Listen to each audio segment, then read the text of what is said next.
Hey everybody, my name is Ben Gromicko. I'm from InterNACHI, and I'm teaching a live class at the Colorado House of Horrors, and we have a few students in class. But I also checked the webinar platform, and we have almost 100 other people registering for class. And this is a live, interactive, online class. And if you want to chat, you can. If you want to ask questions, feel free. But I'll be actually just talking to the folks who are in class because this is a live hands-on training experience for them.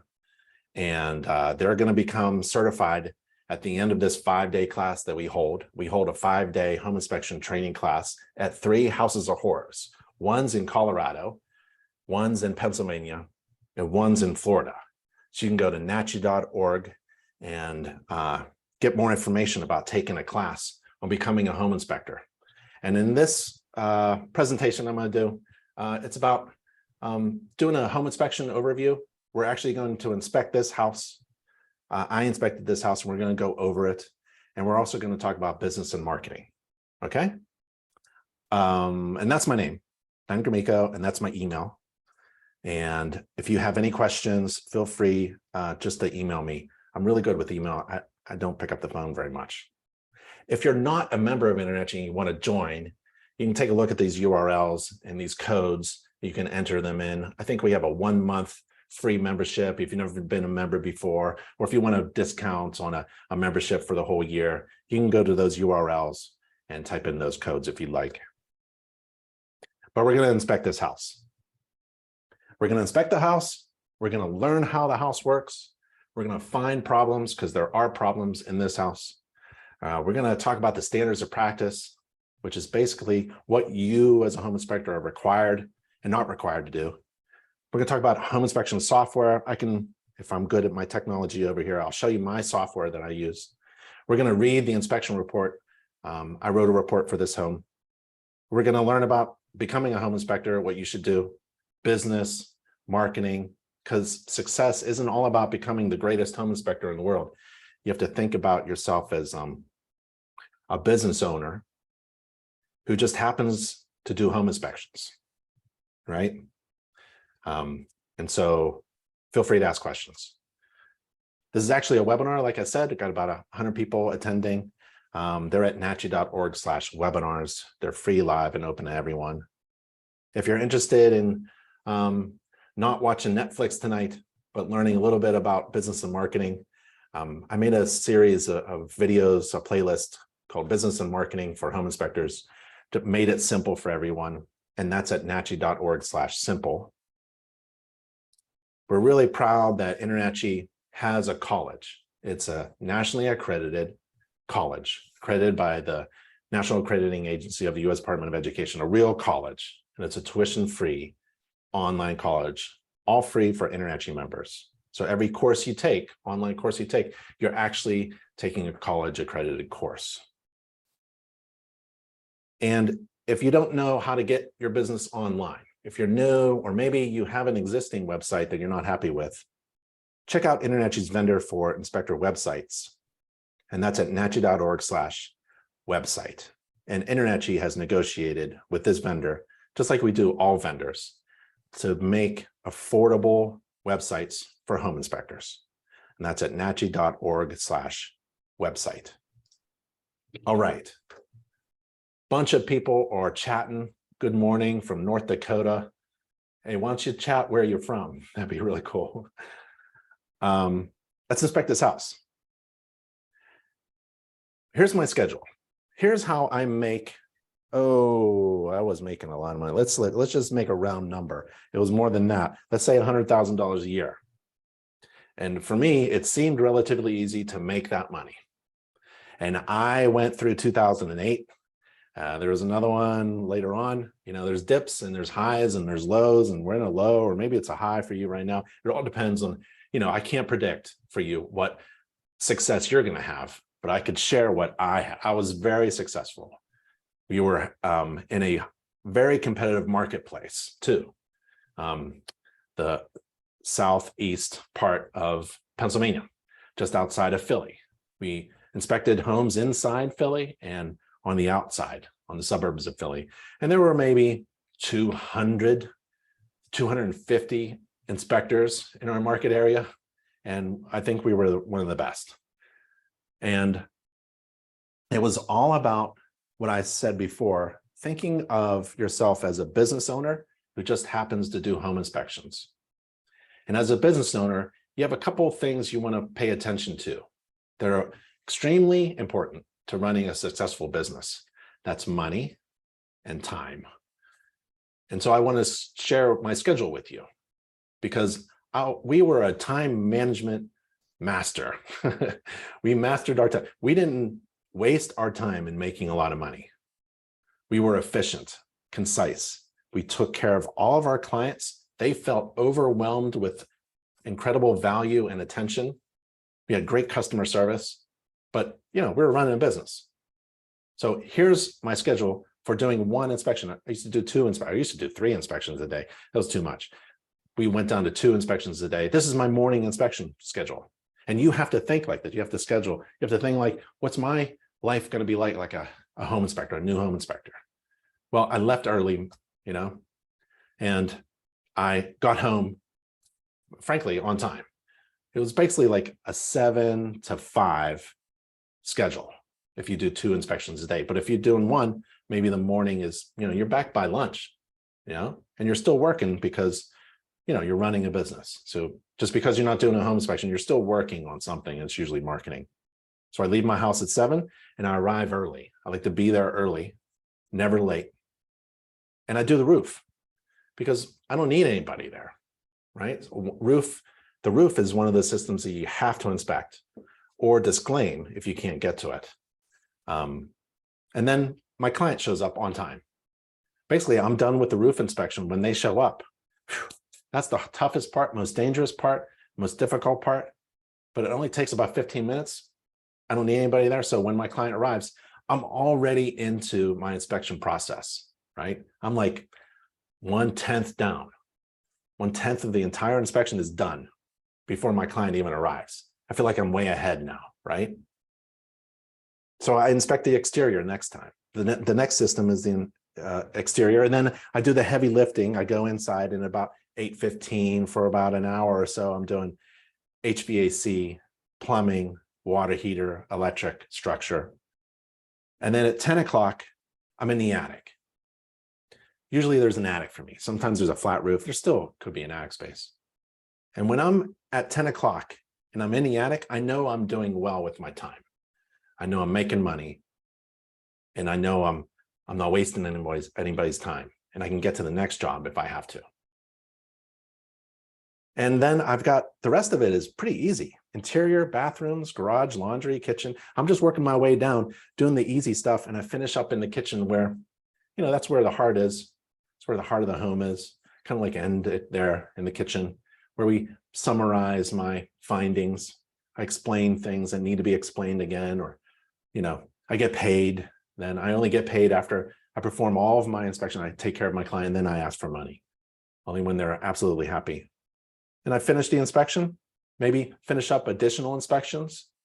Like if you're just doing a home inspection, you ought to think about doing ancillary, we call them ancillary, additional inspections, because that's where you can increase gross revenue. And if you increase gross revenue without increasing your time, that's the perfect formula. So in business, in the general thing you want to think about in business is you want to think of a fraction, mathematical fraction. Remember in algebra, the top part is the numerator, bottom part is the denominator, this divided by that. So at the top part is money. You want to increase gross revenue and divide it by your time. Again, time management. And InterNACHI helps you do both, essentially, especially the first one. We help you increase your gross revenue. We have booklets on marketing. We have strategies. We have marketing tips on how to increase gross revenue. One of the easiest ways to increase gross revenue is do additional inspections in the same amount of time. So if it takes me, like my schedule here, if it takes me about 3 hours, 8 o'clock to 11, to make about $400, That's great, right? I'm over $100 an hour, essentially. But guess what? What if I add sewer scope to that? Generally, sewer scopes take about 15 to 30 minutes more. So I have to adjust my schedule, make sure it's profitable enough for me to take on that additional service. And I can charge maybe 100 minimum, $150, $200 on top of that. Sounds worth it. Maybe it's a termite inspection or a water quality sampling or a radon test. So you want to increase gross revenue and divide it by your time. If your bottom part is really big, if it's taking you 3, 4, 8 hours to do one inspection, you're not making any money, right? The top part doesn't increase, your bottom part is, it's the wrong way, right? You want to increase gross revenue and divide it by, you want to increase the top and squeeze the bottom. I'm not saying run through a home inspection and blow off stuff as fast as possible. I'm saying be efficient with your time. And one of the ways to do that is to practice performing an inspection. I want to show you how we're going to inspect this house, okay? And it all starts with the standards of practice. You have to learn it by heart. You have to know what you're required to inspect and not required to inspect. Because if you don't know, then you'll just be wasting time. You'll be going around the house and maybe being guided by your client around the house. Hey, can you take a look at this? Hey, can you take a look at that? Hey, I saw it over here. And you'll be wasting time, right? You have to be efficient with your time, but do everything, be thorough. And it starts with the standards of practice. Standards of practice is fantastic. Standards of practice is the absolute minimum you're required to inspect and not inspect, but it's also the foundation of every inspection process, every inspection report, everything you do. So the standards of practice. And if you take InterNACHI's courses or classes, you'll learn the standards of practice like the back of your hand. All right, let's take a look at this. First thing I like to do is arrive early. And the first system that I can inspect, if I arrive early and no one else is there, it's the roof. It could be the exterior, whatever you want to do. This is how I do it. I do the roof. And it's at nachi.org/SOP is where that first system is. So I get my big tall ladder and I set it up and I go up on the roof. You're not required. You're not required to do what I do. You're not required to walk upon any roof surface. You're not required to use a ladder. You're not required to do that. This is dangerous. But before I was a home inspector, my brother and I, Nick, founder of InterNACHI, we built homes. We installed roofs. We were trained on safety procedures and all that good stuff. So this is me setting up my ladder. I used to carry 40-foot aluminum, 32-foot fiberglass, 28-foot fiberglass, 12-foot aluminum, step ladders, crawl space gear, all that kind of stuff. But you're not required to do this. You're not required to be on the roof, on top of the roof. Okay, it's dangerous. Don't do it. But you are required to inspect the roof. And how are you going to do that? If you're not going to do this, how are you going to? Well, it's from the ground, from another vantage point, from a window. You can use a pole, an extendable pole, make sure it's non-conductive so you don't hurt yourself. You can use a drone, right? This is now a competitive advantage. This is less than ½ a pound, fits in my hand. You have to be licensed. You have to take the FAA pilot exam.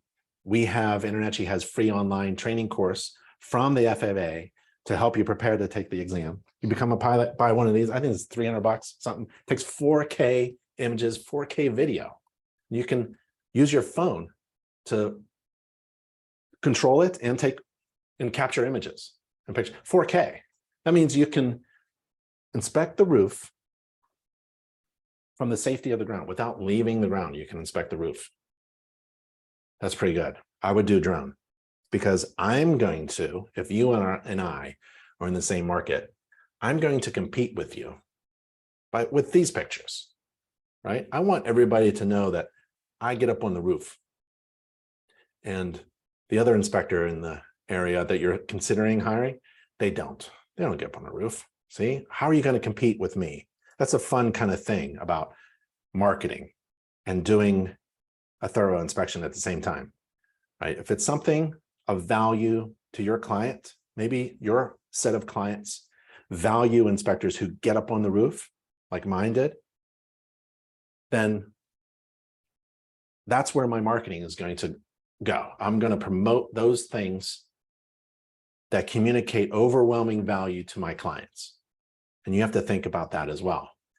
So if you don't want to get up on the roof, get a drone pilot license and market drones that you do roof inspect. You inspect every roof with 4K pictures and video. Yeah. And then you are providing overwhelming value to your clients. Now we can really compete, right, in the market. So when I get up on a roof, I take pictures of every plane, every flat surface, every thing that's on the roof, like this vent stack and flashing. If I can get close to it, I'll inspect the flashing around this vent stack. This is the main drain waste vent stack for the sewer. There's another one, right? Probably picking up bathrooms and kitchens or whatever. And I'll inspect the flashing around there. Anything that is part of the roof system. Here's the ridge vent. I grab the ridge vent to show that there's vents on the roof, ventilating the roof. And we'll take a look at that from the attic around 10 o'clock, right? And then wherever there's a wall that meets the roof, I'll inspect this area and there better be flashing there. Two types of flashing. There's step flashing and counter flashing. Sometimes the siding is used as the counter flashing, but there should be step flashing, little pieces of metal on every row of shingles. If it's a shingle roof. If it's not a shingle roof, then it could be a different type of flashing. I'll be checking the gutters, but I'm not going to get too close to the edge. I don't want to fall off. I don't have to. Remember, I don't even have to be on the roof. And there's other roofs. There's the lower roof over the garage or something, or the entry. And then there's the gutter shot. I love this shot, right? To show that the gutters, that's the front, that's the back. And then I think of how water runs.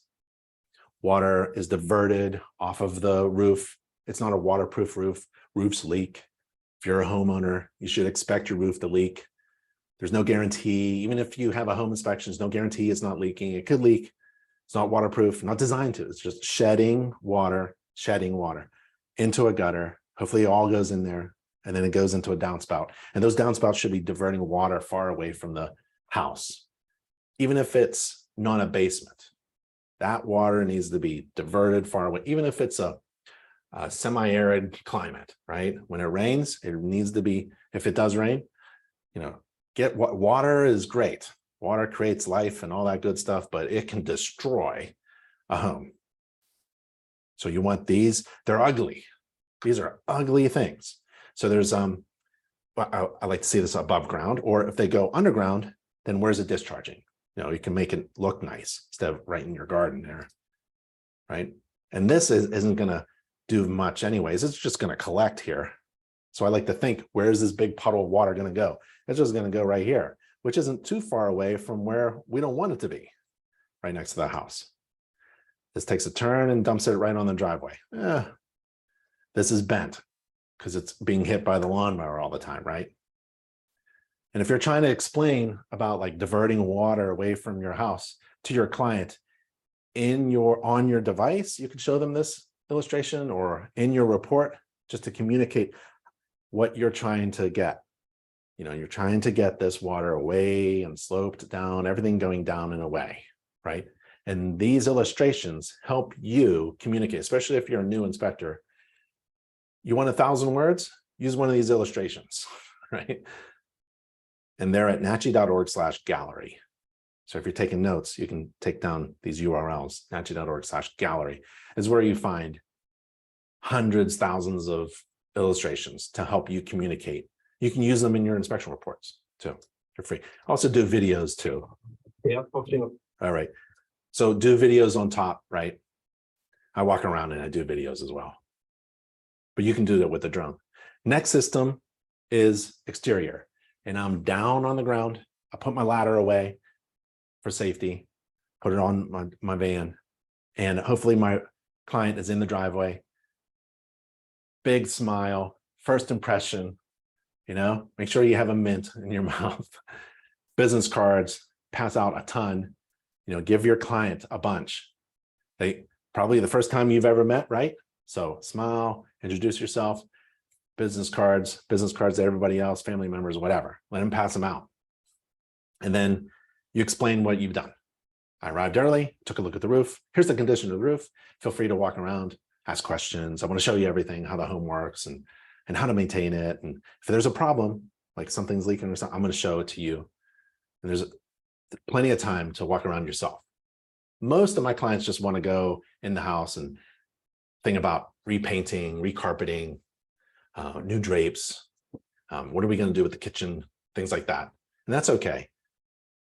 That's, preferable that they are not with me all the time. Let me inspect a little bit, and then I hook up with them later and do a little summary of each system. Like, okay, and now here's the exterior, and we've got a couple of things. And then I do the systems down in the basement, HVAC, plumbing, or something. And then if they can be with me, that'd be great.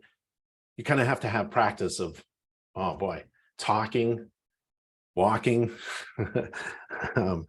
and also inspecting and communicating and writing the report, taking pictures, all these things all at the same time. It's kind of like, I don't know, it's kind of like juggling act. So if you're not used to talking and inspecting, you have plenty of time to practice. Sounds silly, but again, go into your kitchen and inspect the kitchen. What do you do first? We have an appliance course, by the way. You can use our checklist to inspect a kitchen, step-by-step checklist. And just inspect your kitchen and explain to no one who's there, or maybe your friend or something, about the condition of the kitchen, what works, what doesn't, blah, blah, blah. You need practice. So we're on the exterior, right? Marcus says use binoculars to do the roof. Yeah, absolutely. You can do binoculars. I've always had trouble using binoculars because I couldn't get a picture using, I can see what's going on with my eyes, but I wasn't able to do very well with the binoculars. So I just kept them, but I never really used them for my inspection reports. I don't know how to get those pictures in my, put the binocular on top of my phone. This is a window well, so I know I have a basement or a crawl space, probably a basement. So there's a window well here, which is important. It keeps water from entering the window. And I'm a little concerned because this could be all the way from when the home was built. This is all mud here. And there's a line of water here. Maybe water's wicking up, or I don't know. There's some debris there. This looks new, doesn't it? These bricks definitely look new. Maybe they fixed everything up before the inspection. That's okay. It's okay. But if there's any kind of sign of water coming in, I'm just going to tag it as monitoring recommended. I want you to monitor this area and maybe ask the seller, hey, has water ever intruded into this window in the past? And the seller could disclose it or not remember or anything like that. So I'm going around the exterior, going around the house in my pattern, did the roof, remember, met my clients in the driveway, told them go in. Now I'm doing the exterior, and I want to keep thinking about water being diverted away from the house. And there's some places where I can't see, like under the deck, I can't get there. I know this is kind of flat. I wonder what's going on under the deck. There are inspection restrictions to just about every home inspection. I can't see everything. Can't see underneath the deck, really. I can't tell you what's going on underneath the deck. I'm going to look. I'm going to do my best to see through the lattice, but I can't see through walls. I don't know what's going on behind the siding. I can't see everything. Like, InterNACHI helps you set your client's expectations that, look, this ain't a guarantee. I got 3 hours. I'm going to inspect about 1,000 things, right? And I can't see everything. I can't see through walls, can't predict future events. I can't predict that your roof is going to last forever or even a day. It could rain and leak after the inspection, right? I'm just going to tell you, ready? I'm required by the standards of practice to report upon the material defects. That means like the serious big defects, right? That I see. And if I don't see them, if I don't observe a defect, then it's not going to be in a report. And if I observe maybe something, and I don't consider it a major big problem, it won't be in the report either. It has to be two things. So I'm going to put in the report defects that I both observe, see during the inspection, and deem or consider, I consider it to be material, which is defined as really serious. Otherwise, I just keep on going. So there could be a defect right above my head here, right? Right above my head. If I don't observe it, it's not in the report. That's what I would say to anyone who's wondering what is going on, right? Maybe a judge or someone who's reading a report, or somebody moves in and says, oh, did you see it? No, I did not see that. Or I did see that, right? Oh yeah, nope, click, take a picture of it. But I didn't consider it to be big and major and hazardous and having an effect on the value of the home, or it's not going to hurt anybody. So it has to be both to be in the report. But you'll find that a lot of your clients want everything in the report, and it's just not practical. We can't see everything, right? Can't see underneath its deck, but I'm going to stick my camera under there, see what I can see. Maybe I can see something, maybe I can't. I like the clearance. I don't like wood of a deck touching, even if it's treated. You know, I want some clearance there.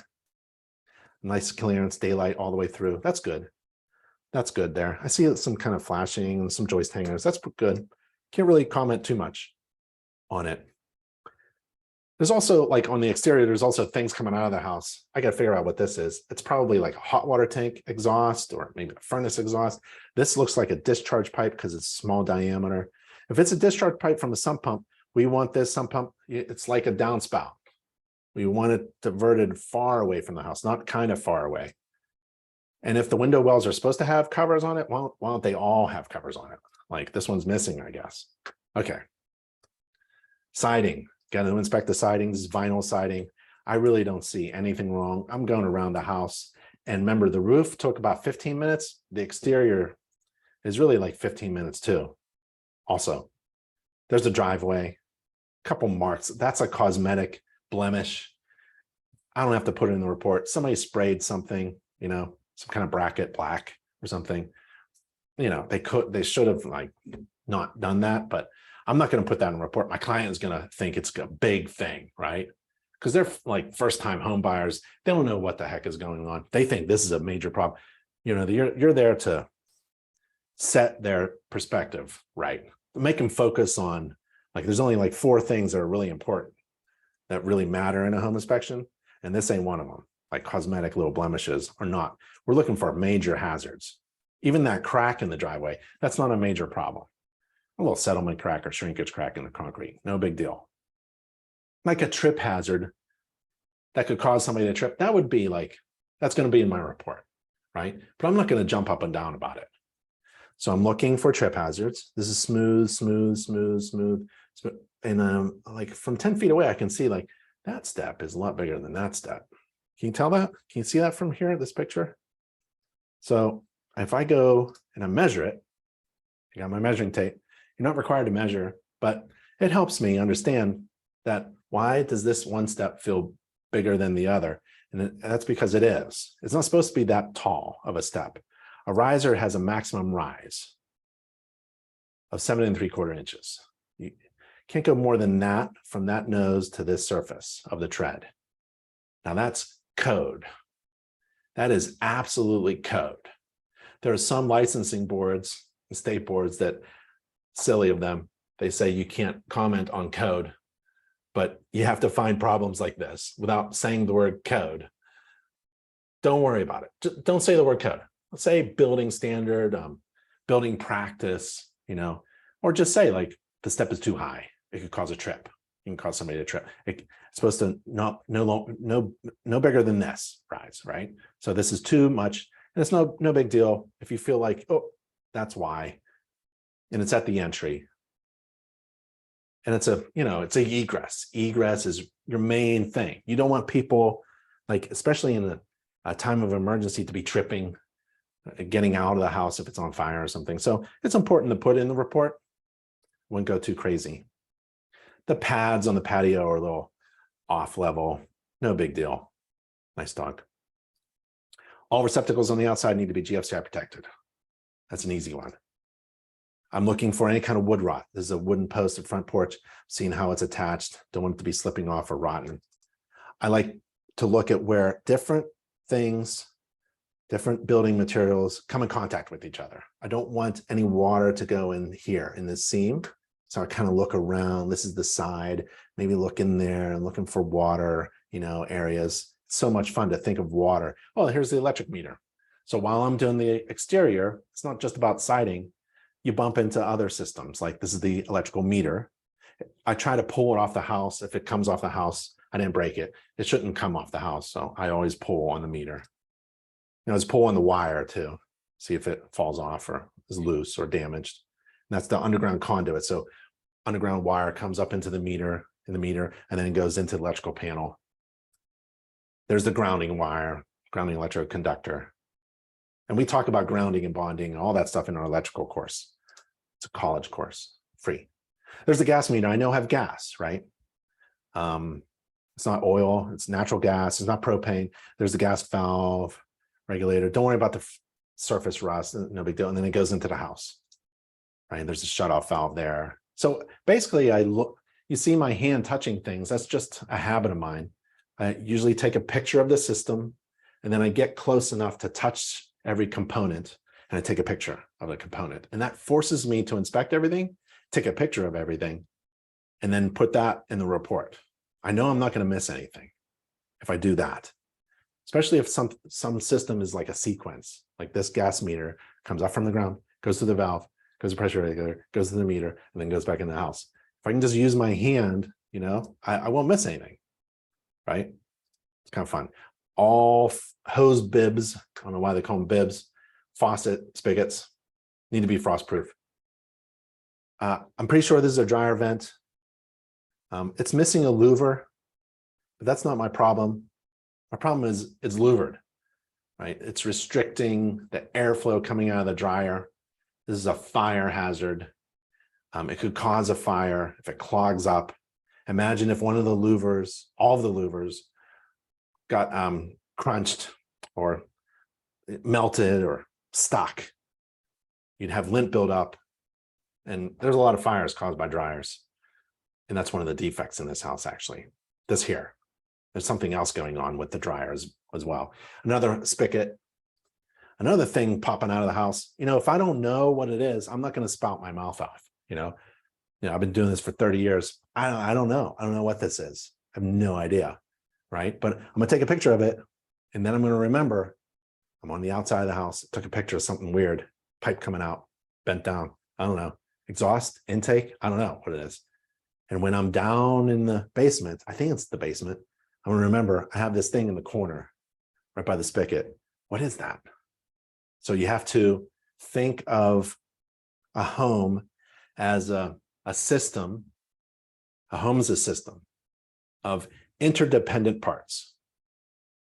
They depend upon each other. The exterior is dependent upon the basement somehow. The plumbing is related to the HVAC or something like that, right? Independent parts. And when one part is affected, when the dryer vent, louvered vent, is blocked, it affects other systems. It affects the dryer performance. It overheats. And when the roof, when the roof is attic space is not ventilated, the roof covering performance is going to be affected. One part affects all other parts. So much fun being a home inspector. I mean, it's so much fun knowing, how to inspect homes. And I've got a buddy here. He's following me around. He's going to inspect. I don't know what he's going to inspect. I think it's going to be something like this. He's good at finding his toys. I shake every deck railing. It should be able to hold me in any direction, especially outwards, really. We're really concerned about going outwards, not really inwards. When you have a party and people are pushing on the railing, you don't want to fall them out. And then again, where anything meets anything else, I'm trying to look at this area. So I'll look around down, it looks pretty good. I don't see any, I don't have to pull this apart. When a contractor comes, they're going to pull that siding, they're going to pull that floorboard out. They're going to see a lot of stuff, right? Yeah, well, that's not what a home inspection is. Home inspection is defined by the standards of practice. It's a visual only inspection. It's like taking both hands and tying them behind our backs and walking around the house. That's it. You know, the word flashlight isn't even in the standards of practice. You don't even need a flashlight to do a home inspection. You should carry a flashlight though.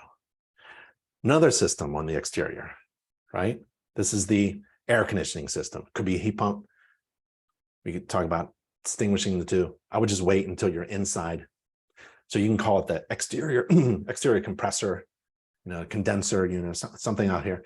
And it looks like it's settled, this base settled up against the house, and they stuck a couple bricks under there. That's pretty good. Or, you know, because of normal settlement of the dirt, or I bet it's this discharge, right? A ton of water, discharge right here, gets this all soft and starts to settle. So what do? Instead of fixing the problem, right, they patch it with this thing. They don't fix the problem. No, they just put a brick underneath it. So you can help people find out what problems are, what's the problem here, and maybe recommend a solution that's actually going to work, right? There's the electrical disconnect, there's a refrigerant line, and there's the thing, and there's the thing, right? It's level now, that's good. You can see by the fence it's level, but it really should be fixed in a better way. I don't inspect anything like fences unless I see something's wrong, you know, might hurt somebody or something. Maybe my client should know about it, but fences are not part of a home inspection, right? You can disclaim it, or you can include it. It's up to you. You can go beyond the standards of practice and inspect the fence. I don't. Just don't have that kind of time. I could if I wanted to. Maybe for, you know, an extra fee, I could. Heating and cooling. I know I got a thermostat. I have an electric shutoff switch to turn the unit off from far away, just in case it's doing something like smoking or something. And then I have a heating system here. Here's the ductwork. I got ductwork. Which way is it going? It's going this way. It goes down here through an air filter, blower fan, heater, air conditioner, ductwork, return, supply. And then this is a bypass for a humidifier, because in cold climates, sometimes the winter air is very dry. You want to humidify it. This is a hot water tank, hot water source, water heating equipment, whatever you want to talk about it. And then I see a plastic vent pipe coming out of the water heater. So I know it's high efficiency plastic vent. It's using most of its fuel to heat the water. And it looks like it goes outside. This looks like a sewer line. So I like to look from afar, like what systems am I inspecting? And then maybe remember I move in. I try to touch everything. Now I'm close. Heating system. Air is returning through a filter, fan. There's the burners in here. There's some kind of cold air return, like fresh air for combustion, and then exhaust, I would say, right? And then this is a condensate pump from the air conditioner unit here, the evaporator coil. Looks like it's been leaking a little bit there. There's electric. Every system needs some electric. There's a shutoff switch. You turn that off to get to the air filter, and there's a gas shutoff. Half of everything you do, maybe even more. It could be 75%. I've never calculated it, but I'm just guessing right now. 3/4 of all of your work during an inspection is just identifying what you're looking at. What am I looking at here? Right? And if you know what you're looking at, and you know how it should be properly installed, then a defect will pop out to you like that. If you know what you're looking at, and you use a standards of practice, like a process for inspecting the system in from a left to right way or a circular way in a room, like every room, I go counterclockwise. I don't know why it's counterclockwise. I go this way, right? I don't know why. Maybe because I'm right-handed. So I walk into a room and I go to my right. I don't care what, a living room, bedroom, anything, but basement, I'm going to my right. Exterior, I do the same thing in exterior. I'm on the exterior, I go to my right. I go around this way because I know how to identify everything and I have my inspection process. And then defects will just jump out at you. if you're here, there, going in all different directions, right? You can't connect all the components of a system together. You have to focus on the system, identify the components, and then you're like, oh, I'm inspected in this process. Maybe turn it on, turn it off. And then a defect will pop out at you. That's why you have to think of an inspection process and put it in your phone and carry it with you, right? So this is my phone. I have an inspection process. Let me see if I can show you my software. Can I show you my software? I use all kinds of software. Here's Spectora. I'm using Spectora. Here's a job that I was supposed to do. I don't do jobs anymore. People schedule jobs with me. I don't do a job. So here's my roof. Here's the roof covering. This is on my phone. Roof covering. I can view a reminder. I like giving myself a reminder because I feel like, you know, I feel smart when I tell myself things, remind myself things, that there are more things I could put in this section of the inspection report if I wanted to, all these things, right? But let's just go roof covering. So I tap roof covering. Can you see my finger tapping roof covering? And then like, oh, it was asphalt. So there's asphalt, right? And I can take a picture if I wanted to. And then there's limitations.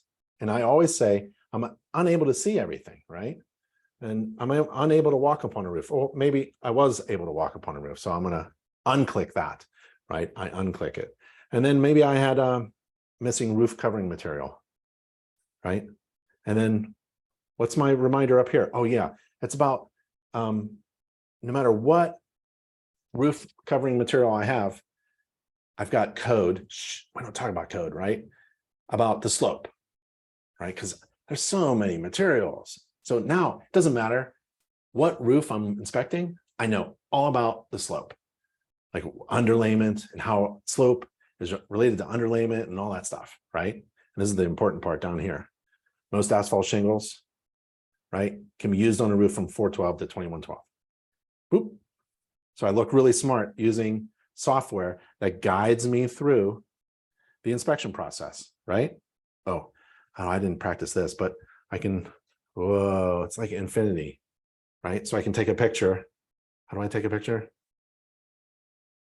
I took a picture. I use that picture in my report. Let's see, it's spinning. It's thinking about using the picture. Cool. Now that picture is in my inspection report. It's going to be up here. Roof covering material. I observed the roof covering material, and there's my picture that I took. So when I'm on the roof, remember about 45 minutes ago, we're on the roof, inspecting the roof. And I was walking around, looking at everything, every system and component, and I was taking a picture. And before I get down off the roof and start the next system, I used my inspection checklist to make sure I inspected everything so I don't make any mistakes. It tells me what to inspect. And I'm done writing the report for that system. Why? Why do I do this? Why in the world would I go, why don't I just inspect the house and take pictures? Because I want to make money and divide it by a little bit of time. I do not want to work at night writing an inspection report. I want to be efficient with my time, manage it, and do all these things all at the same time, which is to inspect a system, identify the components, find defects, maybe explain over my shoulder how things work and what's important, explain a defect if I find one, use my inspection software checklist so I don't miss anything, take a picture of stuff, and write the report all at the same time. You got to practice this stuff. I don't know what you're doing tonight, but you better inspect that bathroom tonight with some kind of checklist or some kind of software. Get a free trial from somebody, one of the vendors. Ask any software vendor in the entire home inspection industry for your exclusive InterNACHI membership discount. If they don't have one, go somewhere else. Every vendor, every good vendor has to give you a discount, right? So you can practice. Right? A free trial, so you can practice performing an inspection, right? And then you practice like crazy, doing all these things all at the same time. I don't think real estate agents appreciate what we do. I don't think even home buyers, home sellers, I don't think anybody appreciates the work that we do in a limited amount of time. It's just incredible what we do, right?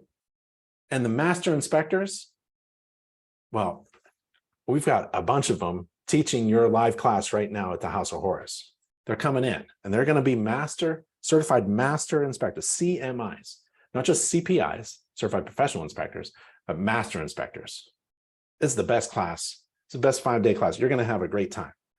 You're going to learn a lot. Don't be overwhelmed. It looks like I'm talking about a lot of stuff, but this heating system inspection, see all my pictures here? It's really about 10 minutes, 10 minutes long. Boop, I'm done. I'm on to the next system, which is water heating equipment. You can call it water heating equipment. You can call it a hot water tank, whatever you want to call it, water heater. But what is a water heater? Well, it's defined by code, actually. All InterNACHI courses, remember InterNACHI school is an actual college. This is why you go to an actual college if you want to be a home inspector. You don't just go to Bob's classes because Bob just made it up. This is how I do it. You're going to learn about Bob and his classes, right? All of InterNACHI courses are based upon standards and code. So when you take a course on how to inspect a deck, take the deck course, just go through it. You don't have to pass the final exam, just go through the deck course and look. You'll see code is referred to a lot. You're learning code. You're like a code inspector, but don't tell anybody that because you don't want to be a code inspector. You want to be a home inspector. You want to actually make money. Code inspectors don't make money. Township inspectors do not make money. There's not enough of them. Maybe you could do that with your township. Be a home inspector, make money, and also help out these new homes that are being popped up, and they're doing drive-by code inspections. They don't have enough people to go in the buildings and inspect to see if everything's safe. Maybe you can do both. You're essentially trained as a code inspector if you're taking InterNACHI college courses. Here's a hot water tank. Components, right? I touch everything. Gas shutoff valve. That's the flame burner. That's the label. That's cold water coming in. It's plugged in because it has a draft inducer fan. And I touch everything. And this thing that I touched, because I'm touching everything in a sequence as I inspect it, this thing came out in my hand. It's not supposed to be loose. This is the exhaust pipe. If that's running like that, like I wonder if the current owners get headaches. There's carbon monoxide coming out of that, like this. Carbon monoxide. This is incredible. I felt so happy when this thing came out in my hand. I didn't break it. People say, oh, you broke the, no, I found it. This is not supposed to happen. When you touched your pipe, like it's not supposed to come apart. Right? This is carbon monoxide. There's something missing. I don't know what, there's a clamp or a glue, or I don't know. I don't care. It's not supposed to be detached like that. That's why I touch everything. If something breaks in my hand, it feels so good. It feels such a great, it's a great feeling when I damage something that's not supposed to break in your hand. When I grab a sink trap and it crushes in my hand and leaks all over, water all over. I grab my camera real quick and I take a picture of it. I tell my client, whenever I break something, whenever I push a garage door opener button and the garage door comes down and goes, oh, that's fantastic. Oh, that was a good thing. We did an inspection to take a picture of it, right? Whenever I turn on the Whirlpool tub, no one uses these Whirlpool tubs, right? And then I drain it. And then everyone downstairs is yelling because it's leaking out of the ceiling in the kitchen. Right? This is fantastic. I'm going to take a picture. I'm going to even take a video. Woo! That's part of your job, is to find things that are broken. If it breaks in your hand, don't take responsibility for it. Turn around and expect somebody to tap you on the good job. Being a home inspector is so much fun. Code inspectors don't do this stuff. Contractors don't do this kind of stuff. This is so much fun. And if you're good at time management, like when you're making a ton of cash too, being a home inspector. So it's so much fun. So there's a temperature relief valve discharging to the floor. It's great. I would like a water catch pan underneath the hot water tank. It's all right. It's not there. I'll just You know, a lot of things I can't, if there's a hole here, this is the basement concrete reinforced foundation. If there's a hole behind those boxes, right? And sometimes there is. Sometimes those boxes were piled up for a reason. Maybe not. I won't be able to see it. So just like before, like I'm not responsible for everything, especially the things I can't see, right? So take a picture of things like this, inspection restrictions, because again, remember what's going to happen. You're 2 weeks ahead of everybody. You're 2 weeks ahead of your client moving into a home that's empty, right? So you're inspecting this home, and then 2 weeks later, all of this stuff is going to be cleaned out, and there's going to be a wall there. If there's a hole there, someone's going to call you up, and you'll have to explain, well, at the time of the inspection, my responsibility was 2 things. I'm supposed to put in the report the defects that I both observe and deem to be material. And I did not observe that defect if it happens. But look to the left here, all over the boxes, there's another system. There's the water coming in, it's public water coming in. I can see the sewer line on the left coming out. So let's take a look at the system and the components. Here's me touching again, touching from where that water comes through the foundation wall, through the shutoff valve. It's a ball valve, and it goes through. Another shutoff valve on the other side, water meter in between, jumper cable, bonding. And when you learn about that, and there's sewer going out. So I think of water coming in, sewer going out. And there's a clean outs. And there's the sewer pipes. I can't see everything. Sewer drain, waste, vent, pipe. And there's the water supply pipes. They're plastic. That's okay. Plastic pipes everywhere. It's like, oh, I'm just looking for anything that's leaking now. I don't know. I don't know where they go. I don't even know if it's going up or down or whatever. It's okay. I don't have my level out. I'm not, making sure everything's sloping downwards or anything like that. But I'm required to inspect all this stuff: basement, foundation, crawl space, structure. Remember this thing? Discharging not far enough away, causing the air conditioner to slope. It goes into a sump pump. That's the first thing I try to connect what I remember outside to what I'm doing inside. I remember this sump pump. And so the float doesn't work. I pulled open the lid, stuck my hand under there, grabbed it with I don't have it. I have a plastic claw, and I try to wiggle the float, and it didn't work. It's all right. It just needs to be fixed a little bit, right? And then there's watermarks here below this window. Remember on the outside, missing window well cover. We saw some watermarks and debris on this window. Maybe it was this one, or maybe it was the other one, but look, watermarks. Oh, so, do I say anything? Yeah, that on the day of the inspection, during the inspection, I observed indications of water penetration through the basement window, and I take a picture. Monitoring recommended. Ask the seller for more information. That's what I say. I'm not saying it's wet. I'm not saying it's dry. I'm not saying it's from when the house was being built. I'm saying, I don't know, but here's what I observe, and we need more information because why wouldn't they wipe this up? I mean, this ain't a brand new home. It looks like they had a problem. Did they disclose it? I don't care. I don't know I'm just observing. I'll put in a report for my client to keep asking. Here's another thing. Did you notice anything in this corner of this picture? Water, water, water. How about that? That's called efflorescence. It's at the top of the foundation wall. Usually, like, you see efflorescence down here where water comes in. And now I got efflorescence at the top of the foundation wall. Where's that? Here. Where is that foundation? I know I got a better picture of it. Oh, maybe I didn't. Oh, I knew I have it. Oh, there it is. There. So here's the efflorescence. Efflorescence is salt deposits left behind when water, moisture interacts with concrete, masonry, brick, things like that. Yeah, so like there's water somewhere. I don't know what that's coming from. That's absolutely efflorescence. And it's dry, essentially dry. So you can put a moisture meter on it, but if it's not wet to the touch, I'm moving on.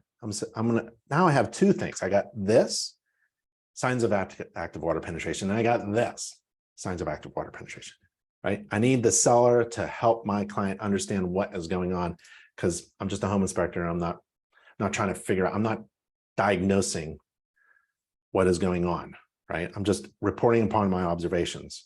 I'm in the garage. It's another system, right? I'm in the garage door opener, lift master, very good. Sensors, GFCI protection for all garage receptacles. Foundation looks great. No water penetration. Looks like it's strapped down. It's bolted and nailed. It's all doing really good. I don't see any termite inspection. I don't see any water intrusion. I don't see, like, you know, I'm looking for leaks of some kind. I don't know. I don't see anything. It looks really good. No holes in the drywall, right? That's good. You know, it looks looking really good. Oh, in the ceiling at the seam, there's a watermark. And so that tool there is this tool. It's a water meter. Not really a water meter, indicator. Because I don't care what I'm not measuring moisture content. I don't care if it's, all this does is, like, it gives me audio, video, visual indicator of a problem, right? And it also is extendable, right? So I can go up there and probe things. And there was a watermark up here. It's dry. It didn't go off like this. It didn't go. It was just dry. Just like the efflorescence in the corner, just like the watermarks coming out of the basement window. And so what do? I put in a report. Ask my client to ask the seller, tell us what's going on here. Is this a leak of some kind above my head? I realize it's master bathroom. And so we're going to take a look at the master bathroom. I'm going to try to put those two things together. Watermarks. I put them in the report and ask my client for more information. Isn't that funny? I'm the inspector. I'm asking my client, you better get more information. Ask for more information. Here's what I observed. This is my trigger to you to follow up. It's not I'm not even going to talk to the seller. I'm not going to talk to the agent. My person that I communicate with is my client. And if I see something like this, I'm going to tell my client, this is what I see. You should probably, look into that. Electrical. Oh, that was an hour. I think I'm supposed to do it just an hour. AJ, am I supposed to do it just an hour? All right, I'll keep going. Electrical panel, you're not required to remove the dead front cover. Okay? I do. You're not required. It's hazardous. Can hurt yourself. It's not high voltage, but you're not supposed to. But if you could identify components like this green wire, we saw it on the outside of the house. That's pretty cool. What I'm looking for is, I'm looking for a rust, corrosion. I'm looking for that. And I'm looking for big breakers on small gauge wires. And I don't find any here. You don't want a big breaker on a small wire. Everything looks good here. That's called overfusing. Any big breakers on small? No. A lot of stuff here. I don't know what this low voltage adapter is. It could be for the security system. These are things that I don't inspect, like security systems and low voltage wiring systems and things like that. But what about AFCIs and GFCIs? In this breaker, I don't see any GFCIs breakers. I don't see any AFCI breakers too. This is an older home. But if you wanted to learn more about where are GFCIs and AFCIs required, you can refer to InterNACHI's courses. They'll take you through the process of how to inspect GFCIs and AFCIs in every space where they're required in a residential home. And you can also refer to code. And the code currently is 2021, section E3902. And it has like little paragraphs like this that explain and list all of the areas, for example, where AFCIs are supposed to be. If I'm inspecting an older home and it doesn't have AFCIs, it's my option. You can do whatever you want as a home inspector. It's my option to tell them that AFCIs are now required in new homes. And there's a reason. And here's where they're required in all these areas. And there's a reason why, because you're safer when you have AFCIs installed. So I'll put it in the report, but I don't think you're going to get the seller to fix things for you before you move in. But maybe you should do them after you move in. Another example would be if there are no smoke detectors in an older home, maybe the home is 50 years old, 60 years old, maybe historic or something. They probably don't have the smoke and carbon monoxide detectors that are required by today's code. Every bedroom, hallway, every floor, every level, even the crawl space, basement, even the basement. If you're in an older home, they're not going to have all those smoke detectors in all those areas. They're not going to be wired. They're not going to be interconnected. When one goes off, they all go off, and all that stuff, modern stuff that help people stay safe during an emergency. But you may want to comment upon those things as a home inspector, just to remember you're not a code inspector. You can comment on just about anything. Do you remember those 3 steps in the garage? To get out of the garage in this house, you have to go up 3 steps. What if my client can't go up steps? In this house, there was 3 steps to get out of the garage and no handrail. If my client needs a handrail, I may adjust my observations and recommendations and put it in the report that a handrail is recommended, even though they're not going to be able to negotiate over it before they move in. I'm going to put in the report as something to do after you move in, right?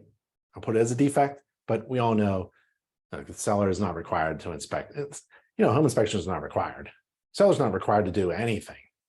This is really just information for my client. And you may be able to negotiate for things to be fixed, or maybe not, or money or something like that. That's not our job as a home inspector. Let other people handle that. You just try to take care of your client. So I inspect without any regard to the age of the home. And if a home is lacking smoke detectors, I don't care if it's a brand new home or 100 years old, it should have smoke detectors in every bedroom. It should have GFCIs in every area that it's required now. Because it helps people, So if someone says, well, that's not when the home was built, when the home was built, GFCIs didn't even exist, maybe. Well, that's not so I'm going to put it in a report. I'm going to try to help my clients. So you may want to consider inspecting without any regard to the age of the home. There's that. GFCIs are required in laundry, so there's that one. And there's a missing GFCI there. And that's the standard by which I know that that's missing. And so that's the laundry. So it's an electric dryer. There's the vent going down. Do you remember the louvered vents on the outside? It could clog up. We don't want the louvered vent there. It should be an open hood with a flap that opens fully so that when air exhausts, there's no restriction, it just blows out. So we have a vent there. But when I was in the basement, I was taking pictures and I realized that 4-inch diameter metal pipe isn't connected to the HVAC system. It's something else. It's the dryer. So the dryer goes down, 90-degree bend, goes this way, 90-degree bend, 90-degree bend, goes down that way, 90-degree bend, 90-degree bend, 4 90-degree bends, 45, 45, and out to the louvered. That's a lot of bends. Code, not code inspectors, code says it was 25 feet maximum. Now it's 35 feet because builders were building these big mansions. So they needed the dryer to reach the other side. So they changed the code so that big houses can have big dryer vent runs.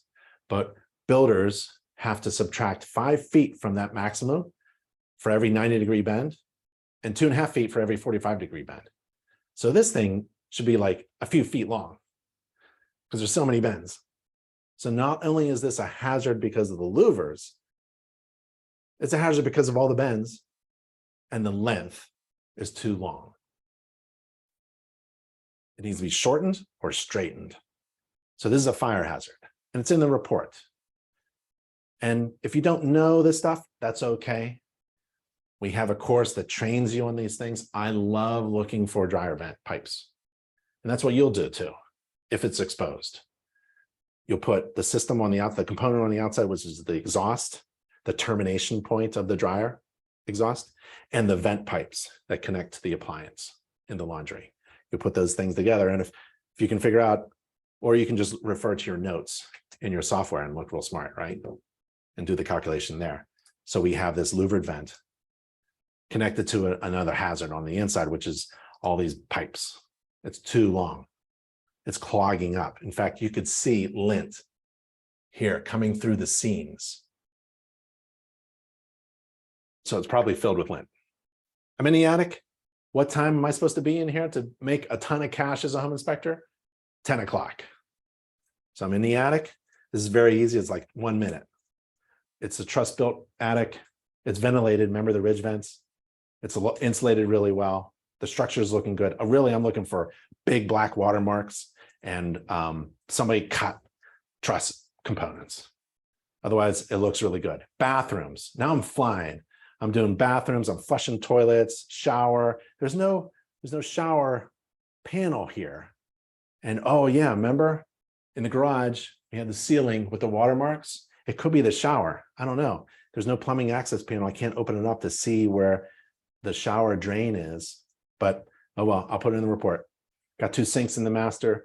There are no leaks there. GFCI protection there's a window for ventilation. There's a second floor bathroom, same thing. Flush the toilet, run the tub, run the shower, GFCI, window, door, flush the toilet on the first floor, half bath. There's a GFCI at the sink and there's an exhaust going out. Now I'm doing the interior as well. I'm inspecting these in a little different order, but in the report, I group them all together. And for the interior, to be efficient with my time, I remember its representative number of switches, representative number of windows, representative number of doors, representative number of wall receptacles. So representative number, that's defined by you. It could be 1 per room or something. So I'm going through, taking pictures of the interior, inspecting everything, kind of touching everything, looking around, looking for watermarks, something broken, a hole in the wall, and I end up in the kitchen. And I'm happy because I'm going to get paid in about 15 minutes. I'm going to summarize everything after I run water at the sink, dish sprayer, garbage disposal, no leaks at the garbage disposal, no leaks at the pipe, GFCI protection at all kitchen counter receptacles, looking really good. Run a short cycle with the dishwasher. It usually finishes up before I leave the house. And then there's the stove. Make sure it has an anti-tip device. Oven's a little dirty, no big deal. I touch the elements. Don't leave the oven on. Turn the oven on and then off. The vent in the kitchen really should exhaust outside. That's by code, and it doesn't. That's okay. If you have an infrared camera, I have an infrared camera here. This is an E5. I like FLIR cameras, the FLIR C3 or C5. This is what it looks like. This is from another inspection because I wanted to show you the image. So when you use an infrared camera, it kind of looks like there was a patch in the ceiling here. Yeah, but your infrared camera allows you to see things that other inspectors can't. It allows you to see things that a real estate agent can't. It allows you to see things what your clients can't, the seller doesn't know. And that is a watermark. That was an active leak. And I used my infrared camera to confirm an anomaly. This is an anomaly. It's like a cloud that's telling me something. And so we have an infrared training course, and it's free and online, provided by the only home inspector college on planet Earth. So I would take that. If you're going to pick up an infrared camera, take InterNACHI's course. All right. AJ, are you there? I'm here. All right. Should I keep going or finish up, take questions or what? You guys got any questions?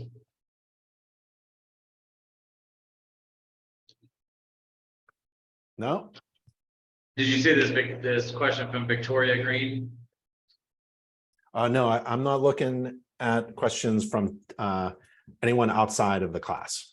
I want to attend to questions for only classroom folks. Everyone else can just observe and take part. Well, this is my inspection report. So this is what an inspection report looks like. It's really cool. Not all of the pictures are in there, but there's remember the pipe? I got that in there. Correction and further evaluation recommended. And then I use illustrations to help me out. Remember water being diverted around the house, frost-free hose bibs. There's that step that's too high. And you can get all these illustrations to, there's the humidifier, there's the hot water tank, to make your inspection reports look beautiful. There's a sump pump, there's a deck. And then I do a little conclusion and walkthrough, like, here's what we did. We tried to do the best we could. And here's a pre-closing walkthrough. So when you are buying a home, you get one last chance before you sign on the line with the banker to buy the home, to walk through the home again. That's when it's all clean. Remember all those boxes on the wall? That won't be there for your client. And you should invite yourself back into that process. You can do it for free or for $50. It's only going to be 15 minutes long, half hour, maybe at most. And you don't tell them it's not a report. I'm just going to talk to you about that. I'm going to follow up on, I remember I got the inspection report that we did a couple of weeks ago. I'm going to look at the problems, see if they're fixed or something like that, and look for other problems. 15, no, just get cash, right? It's a really great service. You should schedule every home inspection, right? When you schedule a home inspection, schedule the pre-closing walkthrough. Maybe it's an additional fee. Maybe it's included to add value to your service. Maybe it's like an additional $50 or whatever you want, but schedule it. Now you're scheduling 2 jobs, not just a home inspection, but you're scheduling a pre-closing walkthrough. And it really helps your client because they get that second chance, and it helps you too. And then I leave something behind for every seller during the inspection. And a lot of my clients, I inspect their home and then they're like, oh boy, he was really good. We got to hire him. And so they hire me. Yeah, any questions?